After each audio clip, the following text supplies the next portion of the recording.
The moment the power cut out, Callie knew something was wrong. She had just finished warming a bottle when a loud crash shook the walls of her home. At first, she thought maybe her husband had tripped over one of the oxygen tubes again. But then she heard boots, heavy and unfamiliar, stomping across her living room floor.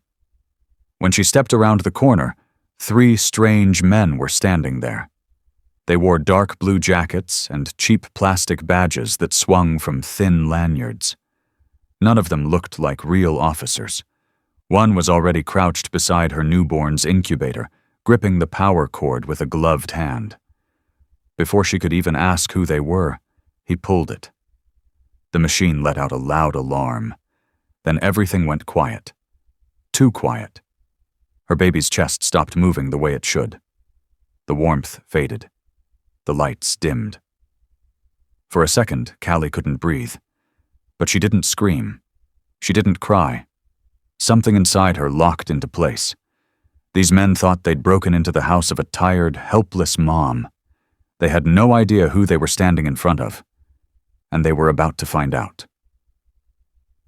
The house was quiet, except for the low hum of the incubator and the soft clicks from the bottle warmer. Callie moved carefully through the hallway, cradling a small bottle of milk in her hand. Her daughter, Emily, had been born 7 weeks too early. She was tiny, barely over 4 pounds, and her lungs were still developing. Every beep from the incubator mattered. Every second of warmth and oxygen counted.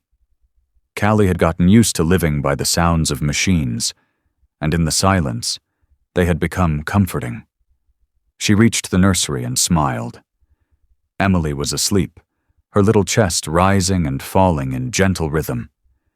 The incubator glowed softly around her, a bubble of safety in a fragile world. For the first time in a while, the house didn't feel tense. It felt safe. Callie adjusted the blanket at the foot of the crib, then turned toward the kitchen to finish warming the bottle. She didn't even make it halfway there before the sound hit. Loud, sharp, like someone had thrown furniture across the room. Her heart jumped. Without thinking, her brain searched for something normal. Maybe Dan had tripped over the oxygen line again. It had happened before. But then came something else. Heavy steps, boots, men's voices. Not Dan, not normal. And suddenly, everything calm disappeared. Callie stepped into the living room and froze. 3 strange men were standing inside her house like they owned the place. They wore matching navy windbreakers and had cheap-looking badges dangling from their necks. None of them looked official. One of them, the tallest, was already kneeling beside Emily's incubator. His hand was on the power cord. Callie's heart slammed into her ribs. "Don't touch that," she snapped, stepping forward. "Who are you? What are you doing in my house?" The shortest man, who looked older and carried a small notepad, gave her a smug look. "HOA inspection," he said flatly. "Compliance check. This isn't HOA property," Callie shot back. "We have a medical exemption. My daughter is a neonatal patient. You need to leave." But they didn't move. They didn't explain. They didn't even seem surprised to see her. The tall man smiled. "We've heard all the excuses," he said. "This is an unauthorized device, Section 12.6. You're not real," but they kept going like they had every right to be there, like they had done this before. The man crouched lower. His hand tightened around the cord. Emily was only a few feet away, breathing, barely, inside a machine that couldn't afford a second without power. And these men were treating it like it was just another outlet to unplug. Without warning, the tall man yanked the cord from the wall. A sharp beep tore through the room as the incubator's alarm went off. Emily's tiny body jerked inside the glass chamber. Her arms flailed. She let out a small, broken cry before her face twisted in confusion and pain. Then came the silence. The hum stopped. The fan died. The soft lights faded. The air in the room suddenly felt heavy, like something had been ripped out of it. Callie stood frozen, her eyes locked on the incubator. She could see Emily's chest struggling, rising, then pausing too long between breaths. The warmth was gone. The color in her lips was already starting to fade. Callie's legs went weak. Her hands hung at her sides. Her brain screamed at her to move, to fix it, to do anything. But her body didn't respond. She had been through combat. She had dragged injured teammates out of gunfire. But watching her baby's lifeline get ripped out by strangers in her own living room, that hit somewhere deeper than any battlefield ever had. She couldn't move. Not yet. All she could do was watch and feel herself break. Callie's breath caught in her throat, but something deep inside her, something old, trained, and buried, came back to life. Her hands moved before her brain caught up. She dropped to her knees beside the incubator and flipped the switch on the battery backup. The small red light blinked to life. The fan kicked back on. She leaned in close, checking Emily's chest through the clear panel. Shallow rise. Another one. Not strong, but steady enough. Her fingers found the pulse point on Emily's tiny ankle. Weak, but there. She adjusted the temperature setting, tightened the seal around the incubator's lid, and watched for any more signs of distress. Slowly, the color in Emily's face returned. Callie let out one breath, sharp, quick, all business, and stood up. The panic was gone now, replaced with something colder. She had patched wounds in the back of Humvees, held pressure on arteries under fire, kept people alive using nothing but gauze, tape, and willpower. What just happened wasn't new. It was just personal. She gave her daughter one last glance, brushed a hand across the top of the incubator, and turned away. She didn't yell. She didn't speak. She walked down the hallway toward the bedroom. Calm, focused, and quiet. Something in her had switched. And it wasn't going to switch back. In the quiet of the bedroom, Callie knelt in front of a steel safe tucked beside the dresser. Her fingers didn't shake as she turned the dial. The code came back like muscle memory. When the door clicked open, she didn't reach for anything loud or violent. Inside, folded with care, was her old Navy uniform. It was clean, sharp, and untouched, like it had been waiting for this exact moment. She pulled it out piece by piece, smoothing each sleeve with the same focus she once used before missions. The fabric still held its shape. The name Monroe, stitched on the chest, still looked bold. She stepped into the pants, then the top.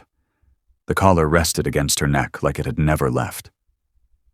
As she zipped it up, something settled in her chest. Not anger, not fear. Just clarity. She wasn't putting on the uniform to scare anyone. She didn't need to. She was wearing it to remind them and herself exactly who she was. No weapons, no yelling, just the truth on her shoulders. A mother, yes, but also a SEAL. And the people tearing through her house were about to find out what that meant. Callie walked down the hallway like it was a straight line through a battlefield. No rush. No noise. Just purpose in every step. She turned the corner into the garage and found the three men still there, opening drawers, snapping photos, talking like they had all the time in the world. One of them held up a hammer like it was some kind of crime. Another muttered something about fire code violations. She didn't raise her voice.